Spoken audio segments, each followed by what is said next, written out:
గం గణాధిపతయే నమః. హాయ్ అండి, అందరికీ నమస్కారం.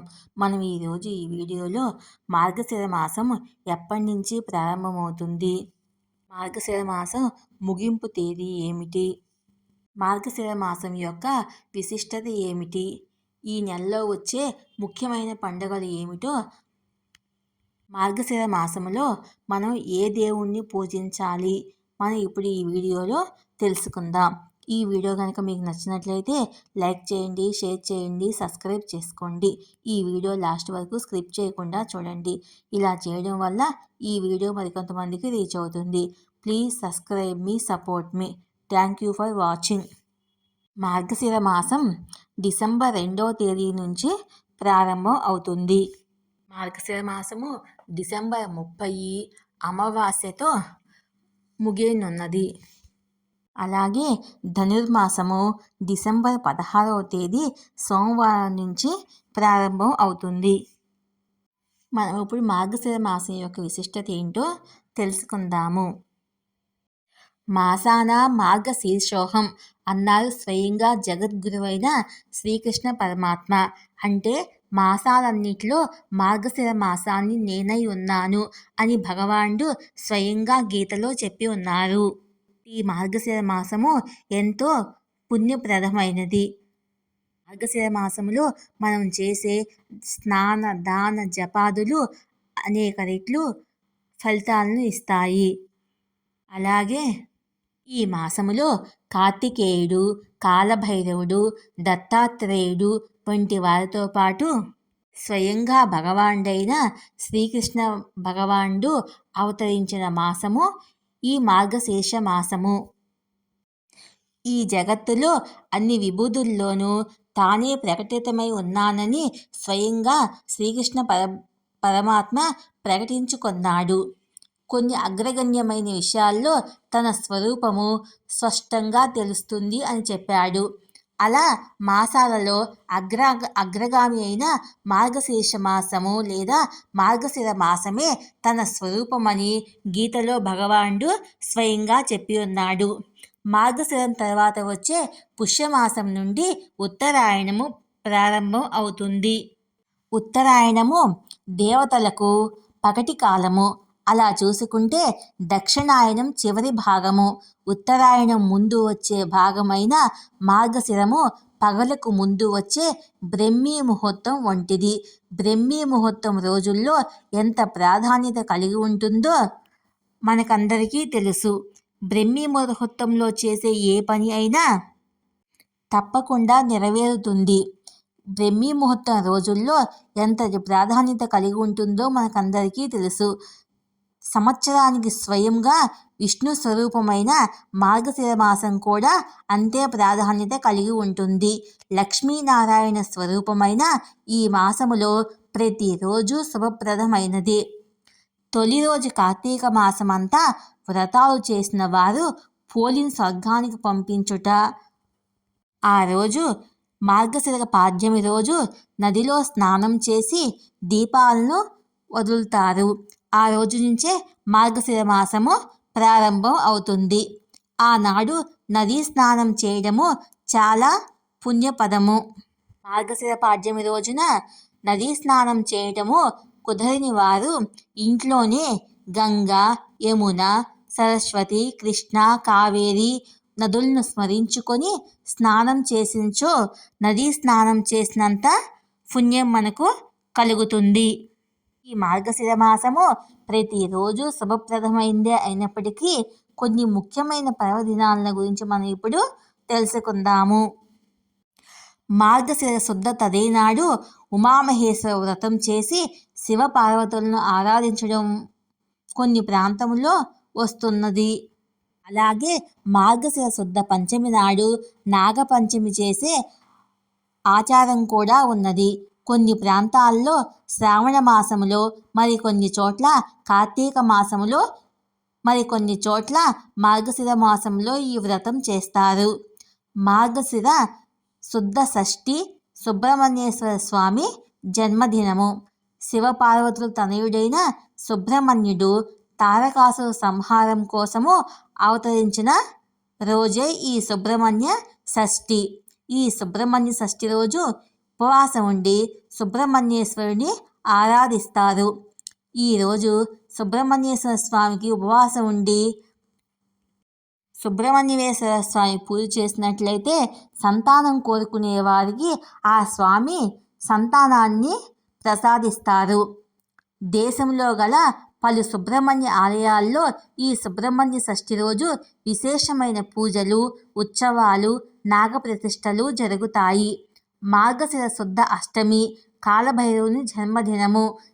దీన్నే కాలభైరవాష్టమి అని అంటారు. ఈశ్వరుడు కాలస్వరూపంగా ప్రకటితమై అవతారం ఎత్తిన రోజు ఈ కాలభైరవావతారము. కాశీ పట్టణానికి క్షేత్రపాలకుడిగా ఉన్న కాశీకి వచ్చి కాశీలో మరణించిన భక్తుల పాపపుణ్యాలు స్వయంగా లెక్క చూస్తుంటాడు. శునకము కాలభైరవ స్వరూపము. ఈనాడు శునకాన్ని పూజించి గారెలు వండి దండగా గుచ్చి శునకం మెడలో వేస్తుంటారు. మార్గశిర శుద్ధ ఏకాదశి భగవద్గీతను లోకానికి అందించిన రోజు మార్గశిర ఏకాదశి రోజు. దీన్నే వైకుంఠ ఏకాదశి లేదా మోక్ష ఏకాదశి, సౌఖ్యద ఏకాదశి అంటారు. సాక్షాత్ భగవత్ స్వరూపాన్ని మానవులు తెలుసుకోగలిగే విధంగా, అంతేకాకుండా సులభమైన రీతిలో ఆత్మజ్ఞానాన్ని పొందే మార్గము ఇందులో భగవానుడు స్వయంగా చెప్పాడు. అది ఎవరో ముక్కు మూసుకొని తపస్సు చేసుకునే వాళ్ళకే కాకుండా సంసార సముద్రంలో మునిగి తేలుతున్న ప్రతి ఒక్కరికి కర్మయోగము, భక్తి యోగము, నిష్కామ కర్మలు ఎలా ఆచరించాలి, కర్తవ్యాన్ని విస్మరించకుండానే భగవంతుని చేరే మార్గము, స్వధర్మాచరణ యొక్క ఆవశ్యకత, పరధర్మానుష్ఠానం వల్ల కలిగే విపత్తులు వంటివెన్నో శ్రీకృష్ణ పరమాత్మ గీతలో మనందరికీ తెలియచెప్పాడు. భగవద్గీతను నిత్య పారాయణము, నిత్య ఆచరణ గ్రంథమైనప్పటికీ విశేషించి ఈ మార్గశీర్ష మాసం ఏకాదశి రోజున శ్రీకృష్ణుని తలుచుకొని గీతా పారాయణము, గీతా అధ్యయనము, అనుష్ఠానము చేయాలి. ఇలా చేసినట్లయితే స్వయంగా ఆ భగవానుడే మోక్షాన్ని ప్రసాదిస్తారు. మార్గశిర శుద్ధ ద్వాదశిని మత్స్య ద్వాదశి అంటారు. దశావతారాల్లో తొలి అవతారమైన మత్స్య అవతారాన్ని పూజిస్తారు. మార్గశిర శుద్ధ పూర్ణ శ్రీ దత్త జయంతి. దీన్నే కోర్ల పూర్ణిమ, నరక పూర్ణిమ అంటారు. ఈనాడు అగ్ని పురాణం దానం చేస్తే మంచిది.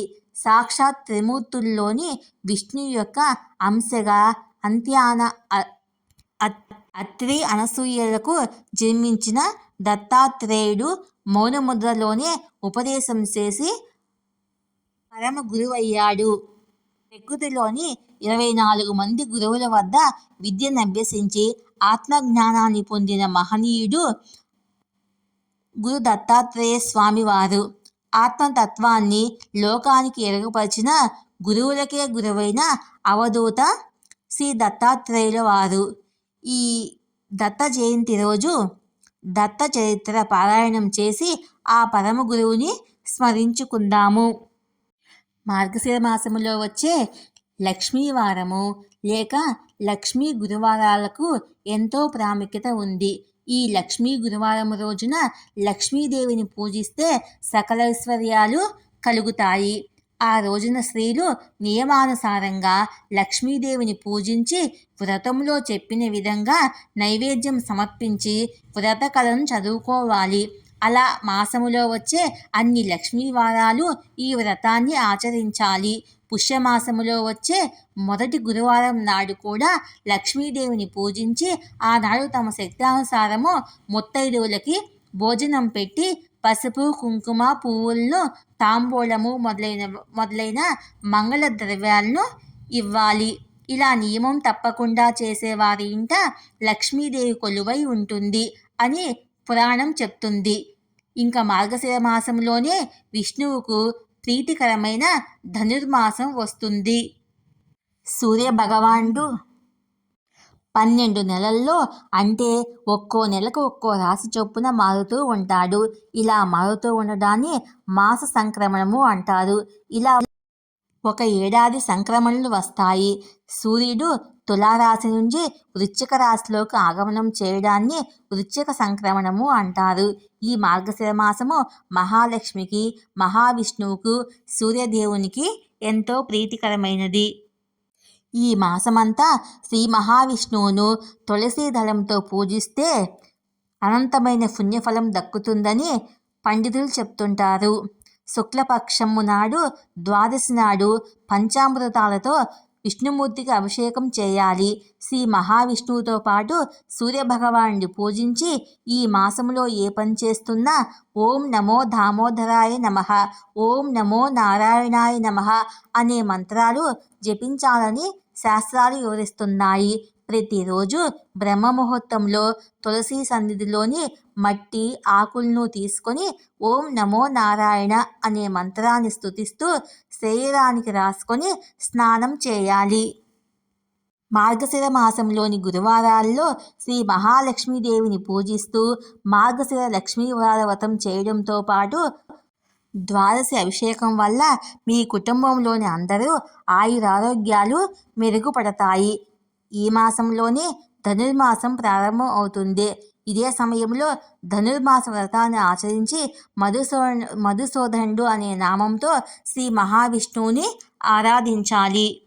ఈ ధనుర్మాసంలో శ్రీ మహావిష్ణువును మధుసూదనుడు అనే నామంతో ఆరాధించిన వారికి మోక్షం తప్పకుండా కలుగుతుంది. మార్గశిర మాసము ఎన్నో పర్వదినాలకు నెలవుగా పరిగణిస్తారు. తెలుగు రాష్ట్రాల్లో మార్గశిర శుద్ధ ఏకాదశిని వైకుంఠ ఏకాదశి అంటారు. దీన్నే మోక్ష ఏకాదశి అంటారు. ఈ పర్వదినాన వైష్ణవ ఆలయాల్లో ఉత్తర ద్వార దర్శనము వెళ్ళి దేవుణ్ణి దర్శనం చేసుకుంటే మోక్షం లభిస్తుందని చాలామంది భక్తుల నమ్మకము. ఈ ఏకాదశి నాడే గీతా జయంతి.